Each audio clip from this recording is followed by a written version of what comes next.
Sunday.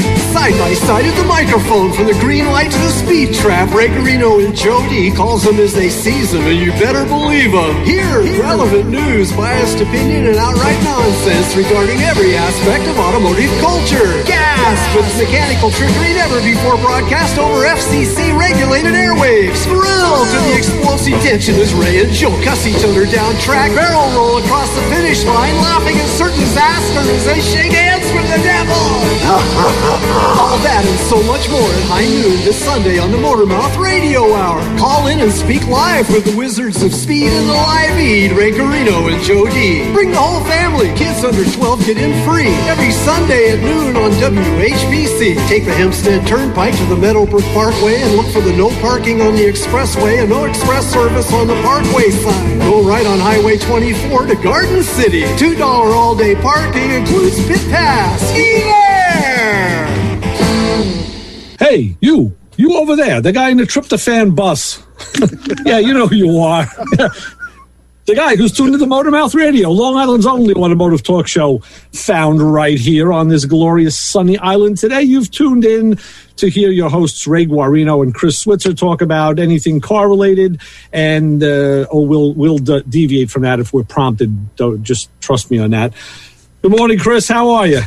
Good morning, Ray. I'm going to need a nap after this show. That's the only thing I could figure. The tryptophan and the turkey, the way we've been eating turkey in the last 3 days has been out of hand. Turkey sloppy Joe sandwiches, turkey fricassee, turkey a la mode. We're just rocking and rolling with all kinds of turkey side dishes. It's just been a mess. How about you?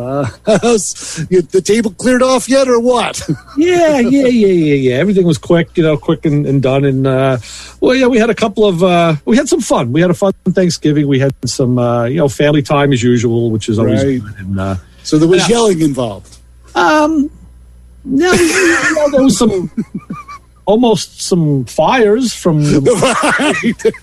There was you found where the fire extinguisher was, right? Yeah, we were able to quell that stuff real easy. And like we said before the show, we have yet to have turkey leftovers.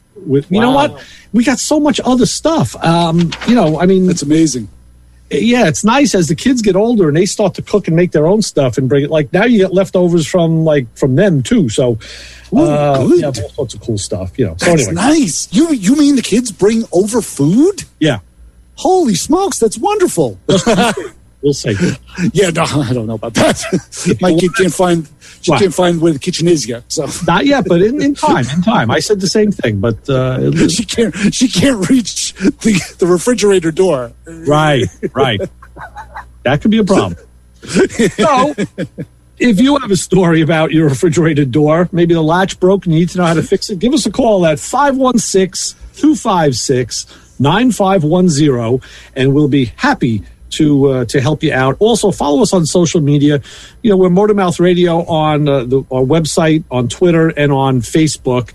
And on Instagram, we deviate a little because we become real _ radio. Mm-hmm. And you'll see the pictures and things of the stuff we get. I put a few posts up this week of stuff that was going on. I was down at both of the shops yesterday, and I got to see the Mustang is back in circulation again. The Mustang. Tell us a little bit about that. The Mach 1 that Mike had bought a while ago. What year was this? It's a 69, or is it a 7? Oh, okay. It's one of those two. I don't know how you tell the difference. Mustang guys would know how to tell between a 69 There is a difference. I can give you a quick tour right now, but there is a difference. What is it? Well, if you do a quick look at the front of the car, you would notice that the headlights on the 69s are more outboard. Right. On the 70s, they're tucked into the grille. They're wrapped around the grille cavity. It was a nice design sleight of hand by Ford, because all they did was they changed the headlight bezels. The headlight bezel has been rearranged, so the rest of the nose, the fenders, the hood mostly are intact. And in the back, there's a taillight difference. I think the 69s, the taillights sunk in. The 70s, they kind of stick out a little thicker. Then I'll say it's a 70. Okay. And Ford was kind of cool with their sleight of hand design cha-chas. Right? That car was actually helped to be designed. The car was co-designed by Larry Shinoda, That's why I kind of like those. I'm a big fan of Larry Shinoda, his design work. Big hit in 1979, too, boy. The guy really hit one out of the park with that one, yeah. What, the Fox Body? The first Fox Body Mustangs? Shinoda.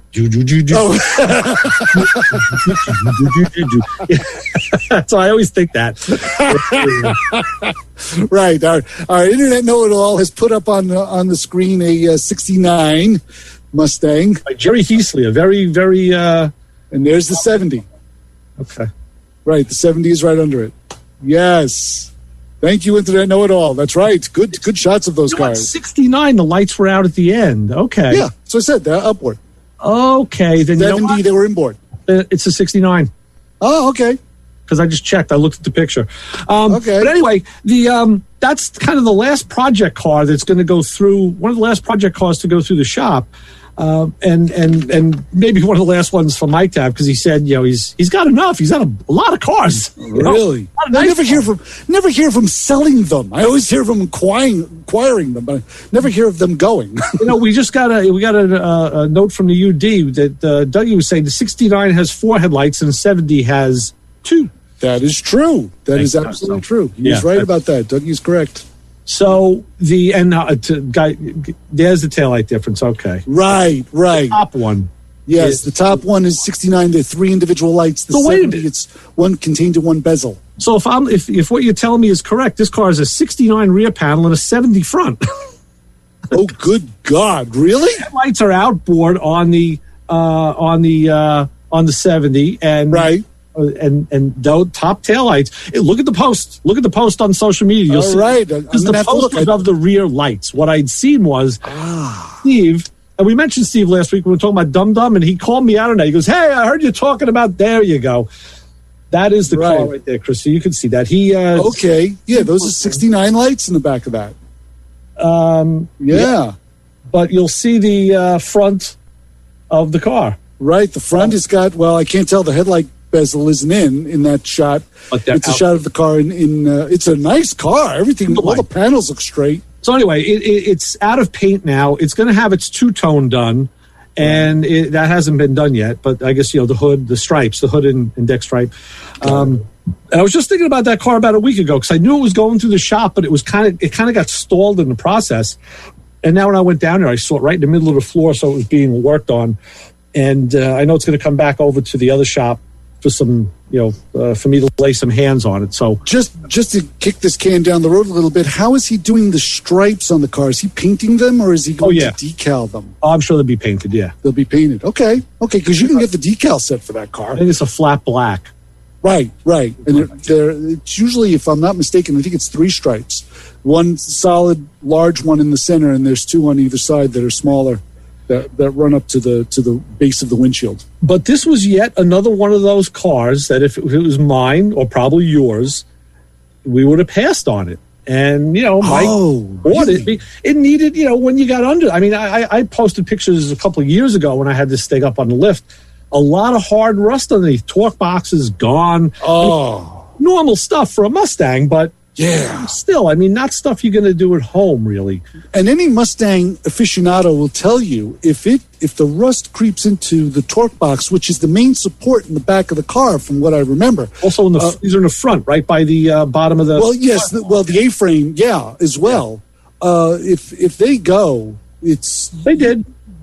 You lost the structural rigidity of the vehicle, and now you got cornflakes. Basically. Oh, the doors didn't close. Every time I reached up under the dash, stuff fell down. But anyway, not only that, following the deconstruction of the car, Steve did the majority of the work on that car, right? And he took pieces apart to replace them. But then when you get to look into the areas that you couldn't see previously, those pieces were bad. So more stuff had to be cut out. And so that's why it just so happened, the thing that struck me odd yesterday was there's this beautifully painted car sitting on the floor there, and there were just the 2 rear light panels that are all rusted and crumbly just sitting on the floor. And I said, well, why are they here? The car is done. The panel is new, and he was putting in the rear lights. Right. And he said to me, he goes, because you never throw out the old parts until the car is done. Now, I know because I've done that. Yes. And I said, okay, well, what's the case in point here? And he showed me that on those original panels, there's in the Harley Davidson world, we call it a T bolt. It's a threaded bolt with a really. It doesn't really have a hex head on it. It's just a flat head that's attached to a piece of metal, and that slides into a slot that's shaped like kind of like a T. It slides in, and those are the bolts that actually hold the taillights in. And he said on the new panels, you don't get those. Oh, no way. So if you threw out all the old ones, you can't, and maybe you can't salvage the old ones because they're toast. But in this case, he was able to salvage them. If he couldn't, now what do? Now it's like nuts and bolts. And that's when the restoration starts getting a little cheesy. Yes. So, and also time, because if you yank those bolts and they're so unique, if you have to fabricate something out of standard Home Depot hardware, you're taking time at this point. Time you don't have. Oh, sure. The time you can invest on other things to remedy the situation. Time you have by taking a ball peen and hitting you in the forehead with it because you threw out the old part. But you know what? We all learned this. We've all learned this. How many times have you done that? How many times have you thrown out something and went, ah! I've done it about 3 months ago, during the summer. Yeah. During the summer, I got to tell you a quick story. I was pulling stuff out of the Chrysler, out of the 300, and I found this black, thin plastic that had no business being in this car at all. It was kind of concave, was half like a spoon, like it was a spoon cut in half, and it was a black. It looked like cheap. Had like a cheap grain to it, like a leather grain, but it was this, and it was bendable. It didn't belong. It had no reason being in the car, and I'm like, "What is this thing?" And I moved it around, and I couldn't figure it out, and I finally threw it away. Therefore, thinking it did not belong to the car whatsoever. When I ordered the rear seat from North Carolina, I had the rear seat shipped up. I flipped it over, the back of the rear seat. What do you think was there behind that covered the rear speaker? That piece of plastic. I was like, I don't believe this. I threw this away. Yeah. Now, thankfully, I got another one, and that's how I realized it. That's when I put two and two together, because I get the rear seat, I flip it over, and I'm like, holy moly, that's the piece that I threw away. Yeah. It covered the back speaker, because the back speaker sits between the two rear seats. Gotcha. It's the chrome bezel that sits there. Well, this thing I guess its purpose was to deflect the sound from the speaker back into the interior of the car. Yeah. But I was like, holy smoke, who would have known? Yeah. Who would have known? And well, I picked up the ball peen, get ready to hit myself in the head. Even I was talking about that yesterday. Like, he's trying to clean up and throw out parts. I said, yeah, I try too. But I said, as soon as you get rid of it, you're going to need it. Oh, totally. But then again, I'll freely admit that when I save stuff and then I can't find it.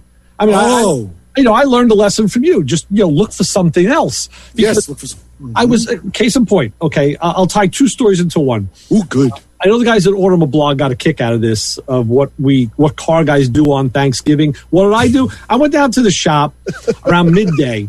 Because, the girls were cooking, and, I'm not a parade watcher. So I figured, let me go do something. It was a nice sunny day. It was rainy in the morning, but then it was sunny. So I said, yeah. We had some good weather, this weekend, yeah. I had to take the wheels off of the FJ. There you go. Oh, boy. Holy moly, it looks like it's suspended in midair. Right, it is. And our internet know-it-all has just posted a picture. The internet know-it-all will be happy to see that on Mike's Mustang, the license plate is obscured, so no one can read his plate number. So there you go. So we kept him happy too. Yes. So anyway, I had to set the truck up and get it on jack stands, which, now you're on your knees and you're rolling around. That's, oh, God, your back, and my back, I should say. So yes. I'm impressed. I like the way that thing is in the air. Nice. Yeah, well, it sits high anyway, so to get it up so the wheel's clear, it's got to be even higher. Yeah, sure. Now I've been working in it like that. I had the interior out yesterday. Oh my gosh! So Sitting right there right there.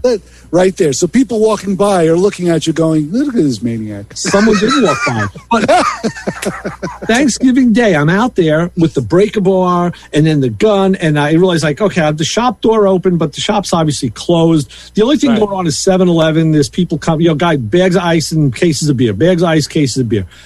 Right. And I realized, like, that's our listenership, basically. I know. I could be stealing the wheels off this truck. Like, who's stopping? Now, our good friend, we have our good friend Frank, Poobah Frank, who works in the area in law enforcement. And he rolls by, so he keeps an eye on the place, but he was probably off. And they're never off duty, never. Well, but I'm saying, like, man, this is like the perfect ruse. Do it in the broad daylight on Thanksgiving Day, right? Yes. About 2 a.m. It was 12 a.m. So anyway, one fella did come by, a guy, maybe in his 60s, had some earbuds. He looked like he was doing some walking, jogging, whatever. And he just caught my eye and he says, "Don't tell me they make you work on Thanksgiving." I said, no. I said, I'm working on my own car. I said, I'm just kind of doing my own stuff. Then I'm going to go home. I said, the family's home cooking. I'll be, taken care of. So he's like, oh, good. But anyway, get the truck off, get the lugs off, and I gave the first wheel a palm to break it loose. Yeah. It was solid. I'm solid. So we had that happen. Did you do the foot maneuver? You sit down in front of the wheel, you pick your feet up, and you start smacking the wheel on either side with the bottom of your shoe, right? Oh yeah. Then, of course, I went to each subsequent wheel, and each one was solid. Oh wow! Well, I'm saying, okay, it was the aluminum wheel we're talking about. That aluminum wheel. So of course, Mike Jr. said to me, he asked me, "Did you take all the lug nuts off?" Because if you remember, harking back to a certain story, to their van, and it was a 6-lug or an 8-lug van, and I left one of the lug. It was smacking it with hammers. I said yes, and I counted them. I had 24 lug nuts. Damn it! You will never live that down, my son. I won't. Hey, rightfully so. So anyway, I said, "Oh my word!" I took a 2x4 and my dead blow hammer, and I was hitting the rim and the tire interface. Nothing. So I got in there with some penetrant, and I sprayed it between the wheel and rotor interface. Which of course is a desperate measure because penetrant doesn't work. Yeah. Well, I sprayed it into all the lug holes, and then I said, okay, I think I got busy doing other stuff. I was putting things away. I don't remember what I was doing. Something else. Killed about 15, 20 minutes. Right. And I said, okay, well, that's going to be it for the day. I'm going to have Mike help me. I got to get some young muscle in here to help me out because obviously, I'm going to kill myself. So one last ditch. I came out with my big rubber Oh, okay. Whew. And I just... I thought you were going somewhere else. I took a swing at that rim, and I thought I felt it, like, shift a little. I was like, huh? So I whacked it on the other side, and then I did see it move. And wouldn't you know, that wheel came off. So I said, aha. So I went to each subsequent wheel, and they all came off after doing that. Mm-hmm. So I said, okay, very good. Then I looked, I said, okay, this guy wasn't one to rotate his tires. He was the biggest Slobinski in the world, this guy. You are so twisted. I'm sure you were grumbling after last week's show that you can hear on motormouthradio.com, mind you, about Ray's mess that he had to clean up in the inside of this Toyota. Yes, I'm sorry. Well, that was yesterday's job, by the way. So anyway, what did I do? So did you get the wheels off? I got all the wheels off, and then I looked. The tires have been date coded 2016. They were probably never rotated since 2016. Sure. So now I'm getting a rim job. Happy me, because now, as you saw, oh yeah. Wait a minute. My glasses just fogged up. Wait a minute. Clear those off, will you? Happy you indeed. Did he just say what I thought he did? And the reason I did all this was because, as you saw, I had bought new tires. I bought new Goodyear 18 Yes, tires. yes. Nice looking rubber you got there, Bunky. Now Yes. what's happening is those rims are going to go off to a place and they're going to blast all, because the aluminum is, you'd have to expand the pictures to see it, but the aluminum is all flaking off. They're going to blast them down to base metal and powder coat them. Wow. And this is where my tie-in story comes in, because I was trying to decide on a color for the powder coat. I knew I wanted to go black. Yeah, I would say the obvious choice here would be black. Silver may not be bad, but I would think black would probably be nicer. But black ain't black. There's a lot of variance in black. Really? Oh, yeah. I mean, from flat to gloss and everything, in between, right? Yeah. What I did was, there's a center cap on that wheel that I took off and I brought home with me, and I have some duplicolor spray. It's wrap. It's duplicolor wrap paint. You can wrap a vehicle in it, peel it off next year, and redo it. Okay. That hasn't been posted yet. I will post that though. And I did the center caps in that color. Brought them with me yesterday. We checked it against a 2019 Ram wheel. It's almost the exact semi-gloss. They call it carbon black color. Ooh, okay. And that's the color that I'm going to have those wheels powder coated in. So is this, okay, here's the dumbest question of the day. Is it blacker than black, or is it not as black as black? It's not as black, you would say, as a gloss black, because it's called carbon black, which is more like semi-gloss black. It's like a satin. Right, not flat and not gloss. It's in the middle. It comes in pretty nice, so it really isn't reflective. Because being a slick and exotic graphic guy that I am, you have two different colors of black. You have black and you have something called true black. And that's why I'm asking. There's like black with a regular black sometimes has like a very, very, very, very slight hint of gray in it.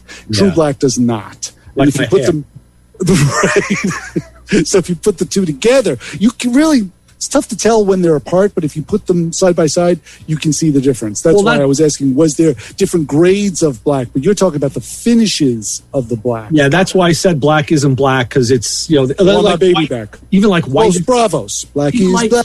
Yeah. Well, my baby back. Yeah, I'm sorry. Even like white isn't white. My wife's car is white, and it's a pretty bright white until you see snow on it. And when you the snow, that freaking car looks almost yellow. Yes, exactly. So there you go. So there's so many different variants. So anyway. So the ink is black, the page is white. Together we learn to read and write. I got it. Right. Exactly. That's today on the music interpretation show. So that's what's going on there. So what I did was, here's the tie-in. I was trying to get there quicker, but... Oh, you! I was trying. I wanted to paint those center caps. So I said, I know that what I saved at one point from an old microwave oven was that the glass dish that goes in the microwave, and there's like a ring with wheels on it underneath, rollers. Yes. And I said, I could put this on this at a later date and spin it when I paint stuff. So I could just spin it instead of turning the part or walking around the part. Spin it. Okay. I go to the garage. Yeah. I know what this is. Well, I found the glass plate. I had it stuck between some cardboard in a safe place. Couldn't find the ring. I'm like, okay, stop. Step back. Just look. Because it's here. Just look. It's here. We don't know. Right. Go to another part of the garage. That's it. Go to another part of the garage. Can't find it. I said, maybe I left it in the bead blaster to use it out there. I run out, open. Nope, it's not in there. Come back to the garage to where I still think it was. Right. Couldn't find it. Nope. So I haven't found it. When I'm looking for that 10 millimeter socket that I dropped, I'm going to find. Of course. Look for something else. Exactly. You can't find it because that thing is in a safe place. Right. It's in a safe place. It's just not in your purview at this moment. Exactly. Look for something else. Exactly. You will eventually find it. So I did put these things on cardboard, and I just walked around them. And this stuff requires like 4 or 5 coats. Actually, the more the better, because then it becomes easier to remove it later on. Okay. It does build. So that was kind of fun. That was good, because now you get to test your theory of. I actually had a sample I could hold up. I held it up to the truck. I held it up to other things and said, okay, how does this look? Right. So now, here's the big question. You've gotten your Your rim is now handled. You're taking care of your rim. You're going to powder coat it. Right. You've taken care of your center caps. Center caps have been taken care of. We did not cover your nuts. No. Please explain. And I can only say this to you with a big smile on my face. But please explain what you plan on doing with your nuts. Well, Thank you very much. I know where the door is. I'll be leaving now. I had all of my nuts. It's been a good career. I'm sorry. Yes. I did have all of my nuts in my hands yesterday, in fact. Because I had to move them. I had to move them from one place to the other. So you can't do that unless you have them in your hand. So my first thought was... Thank God there's no picture of this. Chris, I can only say this. I would only say this to you. They're looking a little grungy. They are. They're a little scuva. They're a little like, it's like a little... little swing. Yeah, they're a little, not as bad as the console was, but they're a little, God. Yeah, you could, did you, now, here's the big question. Go on. I can't believe I'm reliving this. Okay. Do you have your brush to brush your to brush your nuts? I said no.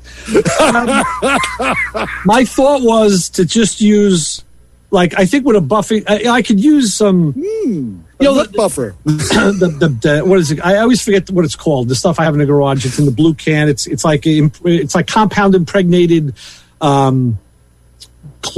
You know, right? You pull. It's like cotton candy. You pull a piece off and you. Oh, it's what is that called? I forget the name of it. But, anyway, that would clean them up very nicely. But there's 24 of them. There's a lot of these. There's 6 per wheel. So then I was looking, and they actually sit recessed into that wheel and into the, like, you only see the... Yeah, I used to call this a bum wad, and I can't remember what it was. There's a can literally like 7 feet from where I'm sitting right now. But yes.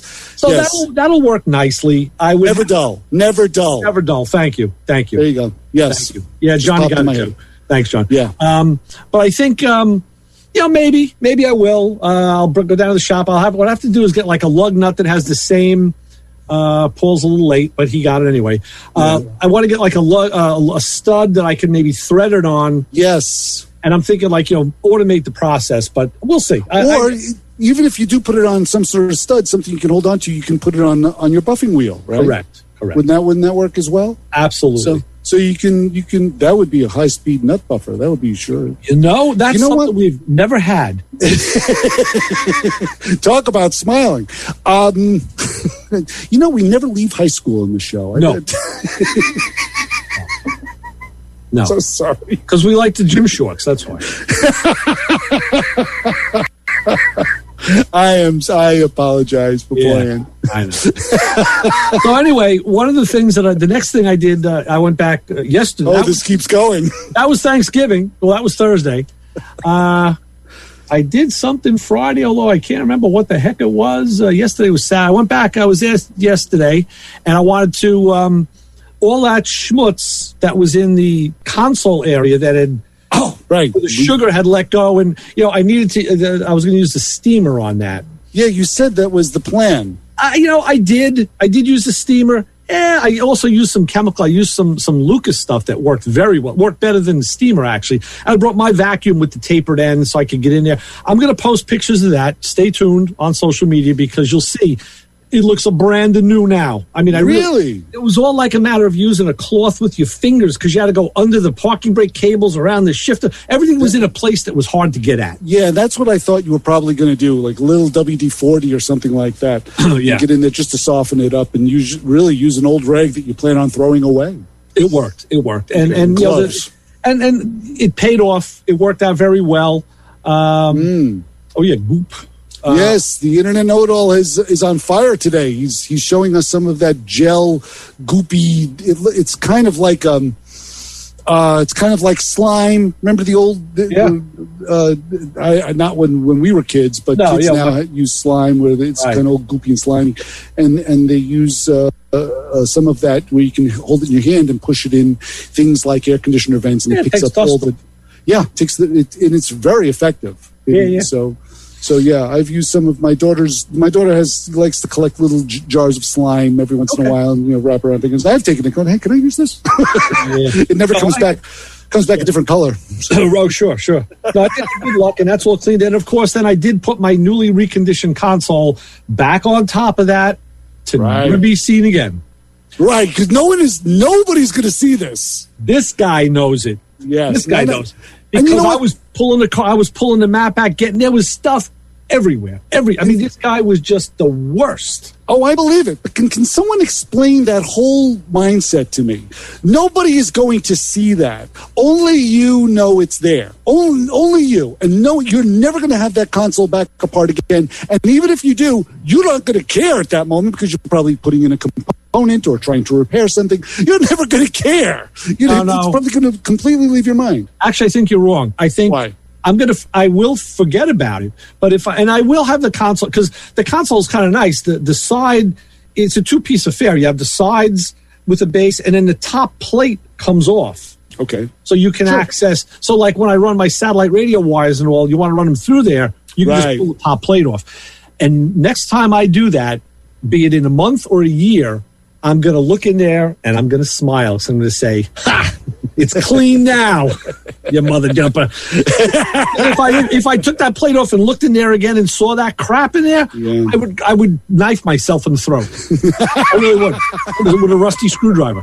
I would just. But that to me is confounding. I don't understand. I mean, I do it too. Don't get me wrong. I'm right. I'm there with you. I totally get it. I have to make sure that's clean. But it's like when you have people that get in your car and they don't know. They don't know unless it's 95 degrees and the car smells like old bagels. They're not going to know. Nobody would know. No one would know but you. And that to me, it's like almost like you don't want to find it. Like you don't want to take the console off. And, no.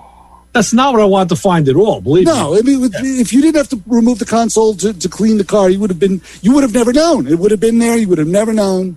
Would have been there. And I totally understand. I totally get it. It's like I was in the back of the police truck when I bought it, and I didn't know what the truck was used for. I had no clue what responsibility basically the truck had. So when I pulled the rear section, the inside, opened the hatch and accessed the spare tire, I opened it up, and there was, I would say, about 6 to 8 pounds of dog hair back there. So I'm like, oh, now I know what this was used for. It's a canine unit. Got it. There was a pooch back here.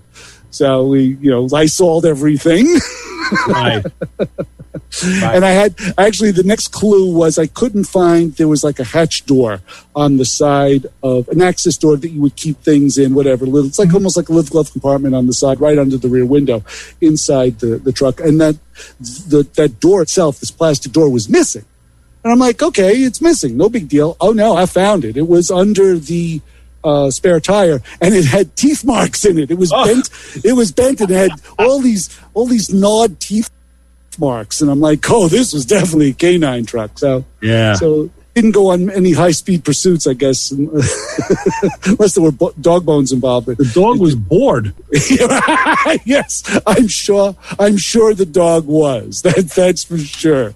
Well, I'll tell you what else. Who else isn't bored? We're at the bottom of the hour. We're gonna take our mandatory break, and we need to know, Chris, if we have a honor group of the hour. Of course we do, Ray. This is Motormouth Radio. Wouldn't be this show without it. And the Motormouth Radio honor group of the hour this week.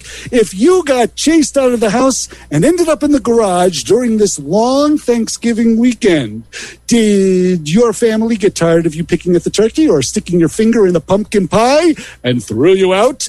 Did your family get tired of hearing you snore on the sofa and threw you out? Did your evil plan of ending up in the garage this long Thanksgiving weekend actually work?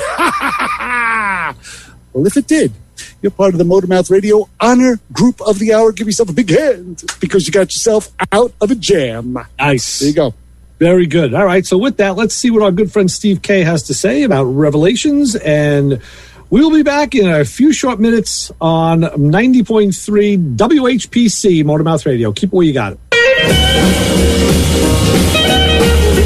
Shake off the realities of the day, broaden your musical horizons, and embrace the diversity every Monday afternoon at 5 for 2 hours of Revelations. The show offers a potently unique collection of music with an emphasis on themes and rock rarities, an occasional tour de force of blues and soul, mixed with compelling sets of folk and folk rock. I'm Steve K, and I've got the perfect soundtrack for your drive home every Monday afternoon at 5. On Revelations, right here on the voice of Nassau Community College, 90.3 WHPC.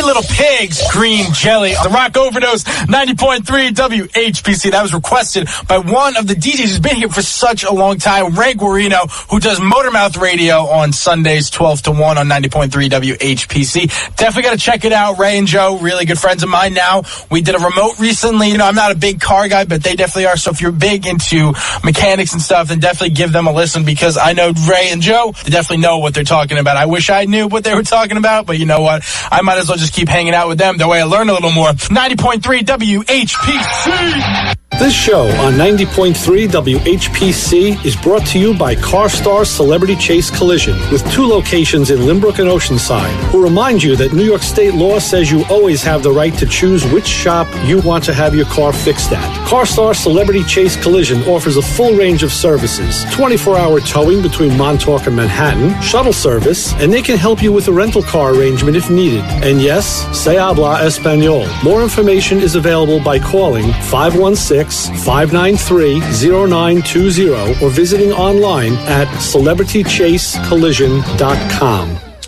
All right, we're back. Motormouth Radio, Long Island's only automotive talk show, with your hosts, Ray Guarino and Chris Switzer. We're having fun and frolicking, and give us a call at 516-256-9510. Yes, Glenn, that means you. And we're expecting a call from Ed Muro today. I don't know if he's going to make it. I'll drop it quick. There's a cruise through holiday toy drive next weekend at John Burns Park in Massapequa from 9 a.m. to 2 p.m. on Saturday, December 5th, where you can donate a new unwrapped toy to bring a smile to a child this holiday season. It will be, I guess they're going to have Santa there, bring letters for Santa and all that stuff. And, you know, these guys, these are the guys who do the Town of Oyster Bay show at Tobay Beach. They're great friends of ours, and they do a lot of good stuff. So we hope they have a great event. So hopefully Ed will call and be able to talk about it. But if not, you can call and talk about it. That's right. 516-256-9510 is the phone number to get a hold of us here at Motormouth Radio, because as you noticed, we are talking to ourselves today. Yeah. I found an interesting piece this week in the paper, Chris. It ends up that Radio Shack, you know, that brand where we all bought our resistors and transistors and... Yes, the one store chain that I miss greatly, yes. Well, they may be coming back. What? Yeah, but it'll be online this time, not brick and mortar. Oh, well, okay. And the thing I liked about Radio Shack was going in and just rooting around, because you always find stuff that you know you need that you didn't think you needed. Yes. You know, especially like I look through switches and little components and stuff, and you say, hey, that's cool. It sparks an idea for a project. Mm-hmm. But anyway, true. They're going to. The big question, though, is now that the company that owns it owns a few other brands, they bought a few other names. You mean it's not a Tandy company anymore? They didn't say, so I guess not. But this company owns a few other names, and they may revive them as well through time. The ones they felt had traction, and Radio Shack was certainly one. Sure. The biggest question they're pondering is this: how much value does that brand name have when the target audience of young consumers may not have ever owned a radio? So therefore, Radio Shack is kind of redundant to them. Ooh, right. Because no kids listen to this program.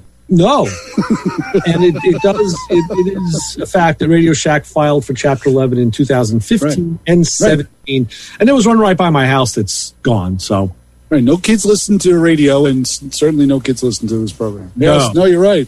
You're right. Hey, we're all going to be talking like this. Right. Yeah. Our listeners will be like, "Hello, speak up." I know. So, yeah, it's going to be. We're on our way. We're on that conveyor belt right down to the furnace. Oh, yeah. Depressing. But yeah, you're absolutely right. What would you change the name to?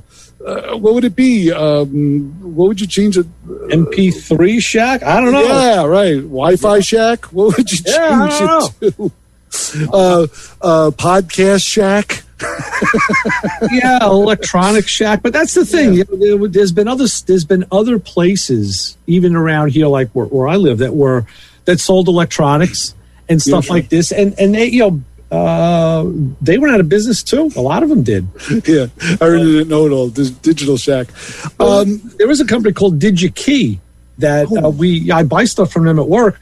Nice catalog. I mean, DigiKey is considered one of the better places to buy electronics from because you can get really good components. Not just not just crap. You can get really good stuff, and we've used that on many projects.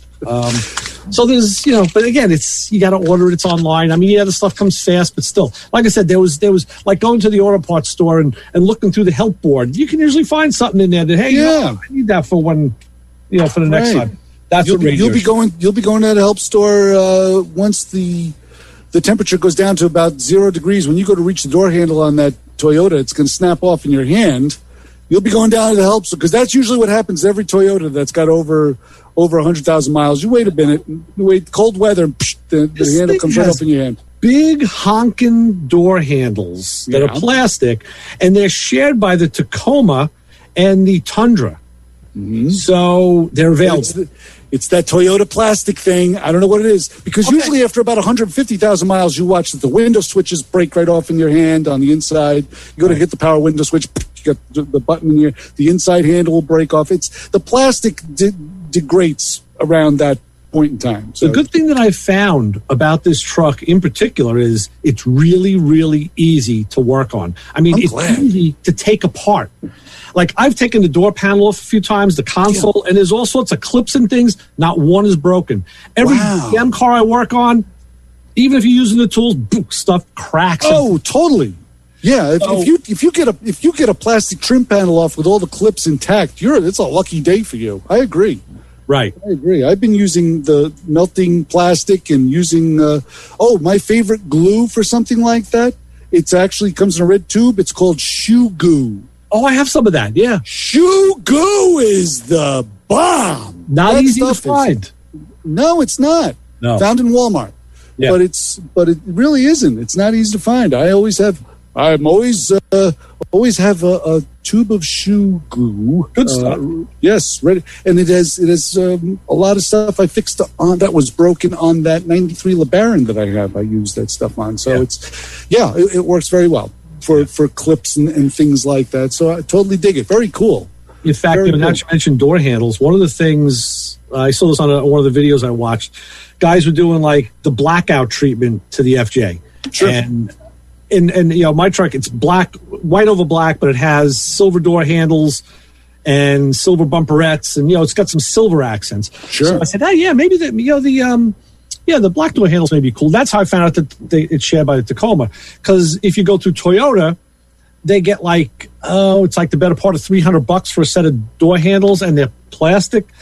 Wow. And then a guy showed her on the internet, like, no, just go to a wrecking yard, or even through Toyota, you buy the Tacoma ones, and they're like $40.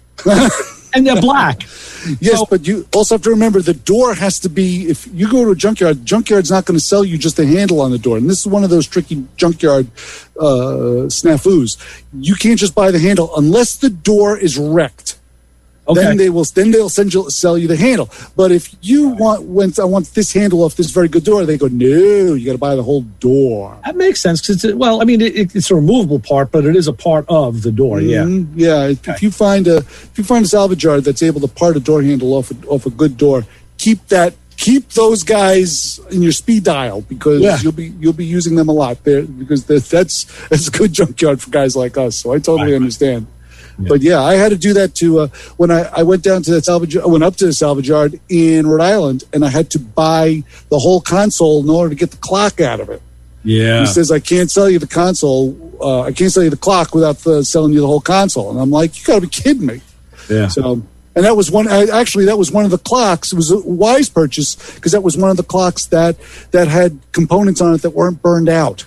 Oh, good. So it had the armature or whatever that thing is that's got the windings on it, was not burned out. Mm-hmm. So I was able to send that clock in with the other clock that had a mechanical issue, and that's how I got my 2 clocks back. What was the turnaround time on that repair for that clock? Not long at all. It was about a week. It literally was. It was very, very cool place called the Clockworks. It's in Wisconsin. Very nice. Well done. You think we can get that guy in the show? I can make a phone call. Yeah, pitch him. Sure. Why not? Sure, I can make a phone call. Yeah, I like, because we always like to tell people about people in places that have businesses that work, that actually do what they're supposed to do at a reasonable price and don't hang you up. So, yeah.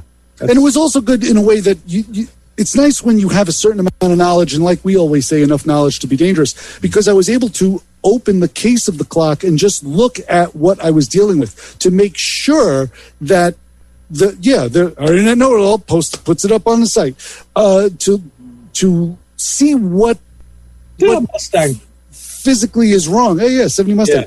Yeah. To see what physically is wrong. And he actually explained it to me on the phone. He says, as long as the windings are good, then we can use those. But if the windings are bad, it was obviously going to cost extra. Yeah. And I said, well, I have 2 clocks. One, the windings are good. Why? Because I took the case apart and I looked, and they weren't burned. But the other one was.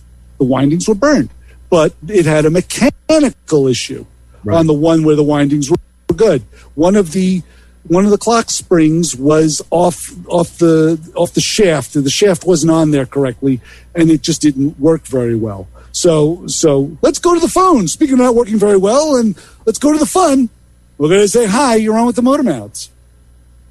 Hey, Ray, Chris, it's Glenn. Hey, Glenn. Hey, Glenn, what's up? I just got the Blue TV off my hands. I'm trying to fix this leak. What? What's leaking now, Glenn? What old stuff?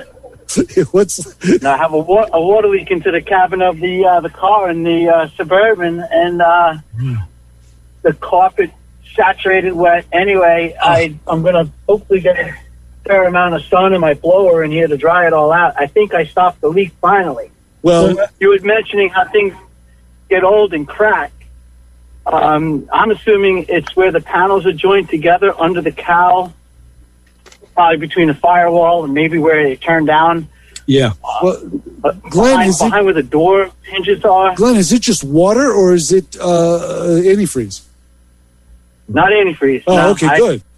Because I was going to say it's your heater cord at that point. No, if it's water, no, I thought maybe. Do you park this? Do you park this vehicle under a tree? No, that might be beneficial. Right. and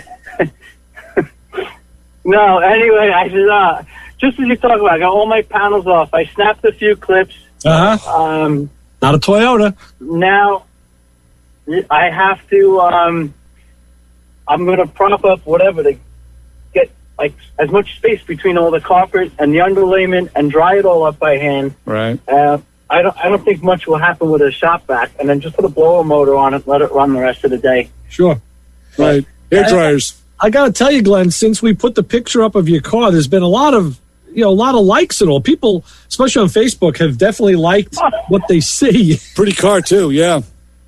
I'll tell you this. Pretty Camaro. Well, I'll tell you this too. The more I look at it, the more I like those wheels on the car. I really do. They're nice. Yeah, I'm not a fan of aftermarket wheels, but those are pretty cool. They're the gray multi-spoke. I know. I haven't been doing car stuff much, and I said I got to get back into this, and I said I got to give you guys a call and talk to you. Whatever. I just says, well, you talk about date coding on tires. I think the tires I took off this car were probably the ones when you took pictures of my car when it came out of the body shop. All them years back. So yeah, wow, that's in the 90s. Hey, as long as probably mid-90s. How long has the car been, Glenn? Has the car been garaged at all? Since that time, or you left most it out? of the time, yes. Yeah, so the tires, as long as they're not cracked or anything, as long as you kept them out of the sun and out of the weather, 9 out of 10 times. Yeah, as long as the tread's I'm good. going to store I'm going to store them either way, but the real ones, basically, they're from doing short burnouts, whatever. They're done. They're down to threads. But That sounds like some of my friends. whatever. It was time for new tires, and that's the route I went. I'll have to start checking out more, get back on the website. I've been just busy and like all over the place. I said, I got to get back into my car stuff. So here I am. There you go. Cool. Well, that's the thing. You know, life happens, but we tend to always weave in and out of those hobbies and things, and it's always there. Yes. Very true. Yep. So, That leak is you probably got a pound of dirt and leaves and stuff in the cowl, and it's overflowing. No, not much. No? Okay. I pulled off the windshield wipers. I pulled the cowl assembly out. I pulled Wow. I pulled all of the interior portions right where my feet are. Right. I'm in the car now. It's got nice Bluetooth. And then my wife came out to help water test, and I got my headlamp on, and I started looking again for leaks. And I said, well, I don't see it now. Right. Fingers crossed that's it. Well, it's supposed to get rain tomorrow, so you'll know. So she chased you around the front lawn with the hose, right? She just chased you around. She figured, all right, test. that'll be great. Tomorrow. Hit the husband with the hose. I got it. Yes, I got to put all this back together. I'm going to do that as the day progresses. And, I didn't get wet, by the way. You don't want to get wet. You run fast. She had her boots on and all. Totally helped out. It's funny, you tell me about this leak, and one of the videos I've been watching a lot of is a lot of guys reporting that their FJ has a leak right at the top over the door windows, and they all think it's from places it's not. They unequivocally confirmed it's where the roof rack mounts to the roof. There's a channel in there. They put a filler panel in, and there's a seam. And the guys have gotten really good close-up video of it to show that the seam sealer has dried out and split. And I think not everyone does it. Like, mine so far isn't. I think maybe if a guy takes that thing off-road and does a lot of that, moving to the body kind of stuff, that may exacerbate that. And I don't think that's, I don't think that's your case, because going to Stop and Shop isn't bad. No, we were all around town, whatever, and it's a highway car with 70,000 miles on it and never been in an accident. So I say, why is this leaking? Right. It's probably the elements, like you mentioned, the seam seal is cracked. Right. And, I'll try to get some pictures and shoot them over to you, Ray. You can see, like, there's evidence of rot in here, or not rot, but trace elements of rust, and you would never know. And all of a sudden, I'm like, why is the carpet wet? When I say wet, saturated. Yeah. So it was time to really fix this problem. Right. But most likely the seam sealer failed on it. So let me get back to doing this. I just want to say what's up, and I'll keep in touch. Okay, Glenn. Thanks for the call. Good luck. Talk to you soon. Thanks. So long. All right. Bye-bye. Yeah. 516-256-9510. We still got a little bit of time for one more call, as I see. But I've always found that the weather, when you leave a car out in the weather that has a leak, I don't know why this works this way, but when it's a torrential downpour, the car never leaks or rarely leaks. But when it's just misting, you ever notice when it's just that little tiny spray in the air, that aerosol like spray in the air, you'll find a lake in the car. I don't know why this happens. You're going to find, like Glenn says, the carpet will be saturated. I had a leak. Figure out the balance. I had a leak years ago that was ridiculous. It was my 65 Chevy wagon, and it had a windshield leak. But what would happen is it would rain for a while and it wouldn't leak, and then all of a sudden it would start to leak, and it would drip down, hit the horn ring of the steering wheel, and bounce right onto my chest or into my lap. And it would just plop, plop, plop. I'm like, Chinese water torture. Wow. Holy smokes. I'm chasing a leak in the truck, and I do know the reason why. Because, of course, the truck had hardware on the roof. And, of course, when they pull the hardware, there's obviously holes where they drilled for the bolts. Yeah. And they just half-heartedly put in sealant, adhesive, silicone, whatever it was. They're just right. So I just have to find wherever that leak is, because every once in a while, that same compartment on the side of the hatch area, when you open it up, you get a little bit, it's a little wet. Just a little bit. There's something in there. The water is traveling down around the window. And it's not ruining my life or anything like that. It's not like it's bouncing off my shirt like your leak is. But it's one of those things I'm going to have to eventually address. But I just wanted to get back 1 second to Radio Shack. There was one thing that I really miss about Radio Shack, is what they sell. And those were those wheat bulbs. Remember those? Yeah. Those small little wheat bulbs? Well, I know, just like you, when we talk about things that you only notice, whenever you're driving, I like to make sure that at night, every one of my lights on the dash are working. I love that. I love when everything is working. So I purchased a radio with a CD player for my Chrysler, for the little Chrysler, and it's half the lights, the display lights at night aren't working. Like the bulbs are burned out. So I'm thinking, first thing I thought of was Radio Shack. Oh, I got to go to Radio Shack and pick up. Oh, you can't do that. Radio Shack's no longer there. So I do have another radio that doesn't work. Obviously, the one I've replaced. I'm going to have to dissect that, pull the bulbs out of there, because that radio is no good at all. Pull those bulbs out and swap them out with the other bad bulbs in the good radio. So this is going to be one of those winter projects that I'm probably going to completely dismantle my